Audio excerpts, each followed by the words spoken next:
God dag, god morgen, god aften, god formiddag, god hvad det nu er, og hvor du nu er henne. Velkommen til endnu en lille video her hos Dream Sound Games.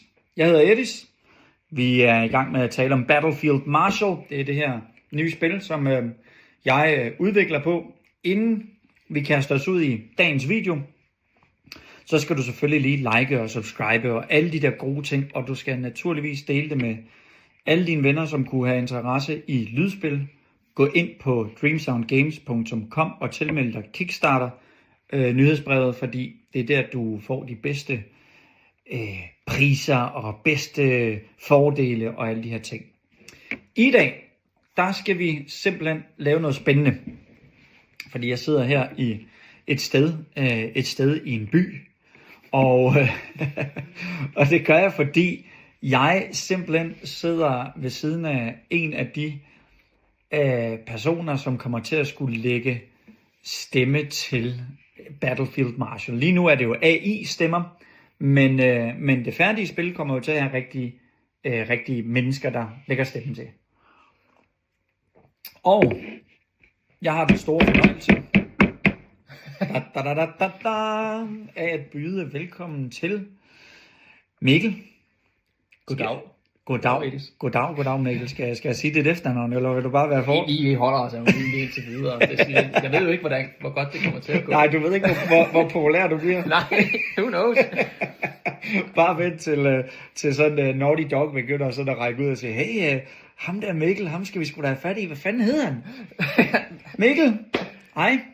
Ja, Fedt, at du lige vil stille op til sådan en lille præ-teaser, så folk lige kan vende sig til at høre lidt om, hvem du er, og hvad du kan, og hvad du skal lave. I kan jo prøve at gætte på nede i kommentarfeltet, hvor I tror, Mikkels stemme kommer til at være mest til stede. Det kan også være, at I bare kan komme med jeres forslag til, hvor det egentlig kunne være. Hvor synes I, at Mikkels stemme passer bedst ind, og får I ligesom ved det, nu har jeg snakket meget. Kan du ikke lige fortælle lidt om, Mikkel, hvem du er, hvor gammel er du, og sådan lige, bare lige komme med en lille introduktion. Jo, helt sikkert. Jo, jamen, ja, jeg er jo, håbløs mand. Jeg har en familie, jeg har en lille baby på et år, jeg bor sammen med min kæreste også. Og så er jeg den typiske arbejdende mand, totalt kernefamilie, far her, og jeg elsker alt, hvad der er gaming, og jeg er mega meget nørd på alle planer. Jeg har min Magic-kort liggende her, jeg har computeren dernede, gamer-setup'et, jeg har gamle Nintendo og alt det der, så spil generelt har jeg altid været en del af.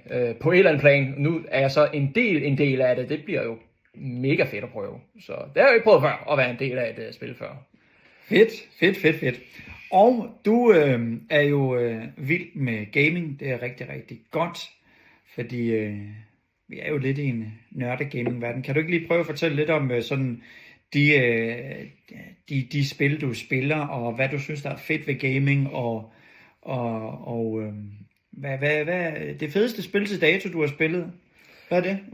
Det er jo et stort spørgsmål. Ja. Jamen altså, jeg er lidt rundt regnet. Altså, der er nogen, der sådan, jeg kan huske en gang i gymnasiet, der nogen sagde, jeg var ikke en rigtig gamer, fordi jeg spillede sådan niche-ting også. Altså, jeg kunne godt lide at gå lidt i indie-scenen og prøve noget helt andet. Så jeg er lidt all-round, men sådan et godt action, en god RPG, en god historie kan jeg rigtig godt lide. Altså, der er jo et, jeg sådan synes var ekstra fedt, det var det, der hed Spec Ops The Line. Ja.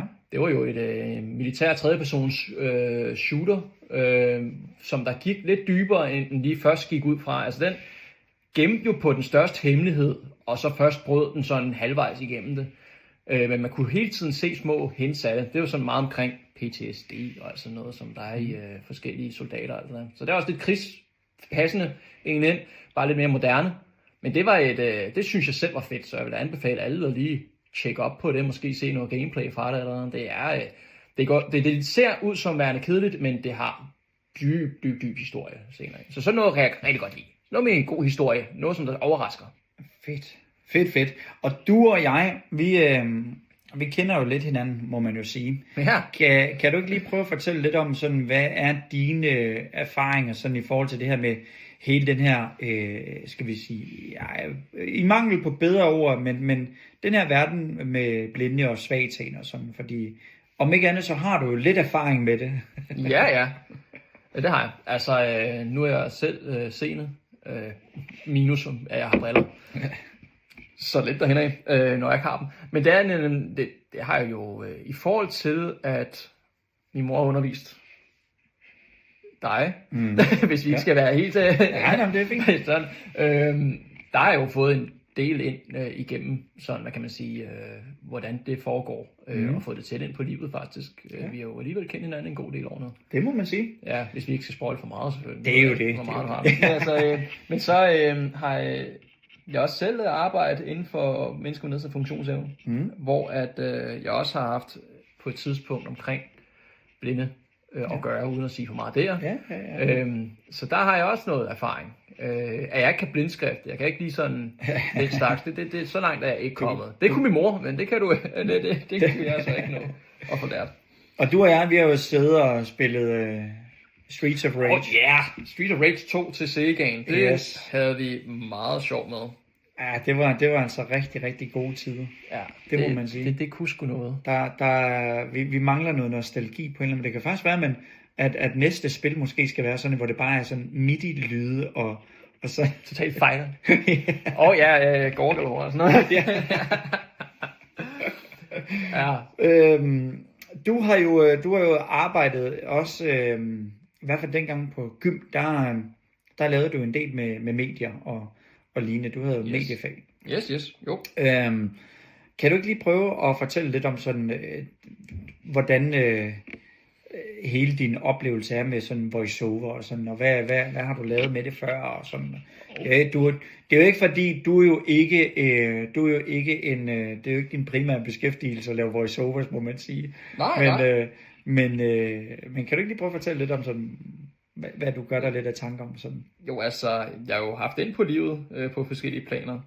Også her for nylig prøvet at lave en video, jeg klippet sammen også, hvor jeg også måtte bruge stemmen, kan man sige, ikke? Så, og jeg har et fint setup dernede til mikrofon og sådan noget. Jeg kan jo ikke lade være med, at jeg har også haft et sidegeschæft, hvor jeg har lavet voiceover til, det var så AI i biler. Ja. De skulle bruge en stemme af min kaliber, så det er fair nok, det fik jeg også prøvet. Ja. Så jeg har brugt min stemme en del. Fedt. Og så også i musik har jeg da heller ikke kunne lade være med at synge en smule. Så jeg har da lidt, men nu må vi se, hvad det bliver til, ikke? Om jeg skal til at folde mod i musik, men... Men det har været i forskellige...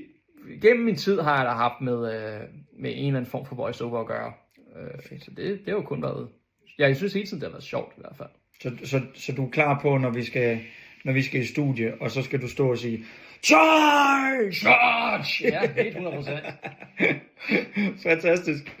Jamen, fedt. Jeg tænker, at nu har I hørt lidt af Mikkels stemme. Så kan I jo, som sagt, komme med nogle inputs til, hvor I synes, at Mikkel skal være. Jeg har jo allerede gjort mig tanker om det, men det kan være, at I har nogle gode forslag. Og tak fordi jeg lige måtte tale med dig, Mikkel, og fordi du har lyst til at lige præsentere dig lidt. Så vil vi se, om det bliver townspeople number 1, eller the dog in the street, eller hvad er det nu kommer til at være på... Jeg har jo ikke tænkt på, jeg har faktisk ikke tænkt på, at du skulle lave lydeffekter, men vi kan da godt begynde at sige... Ja, okay.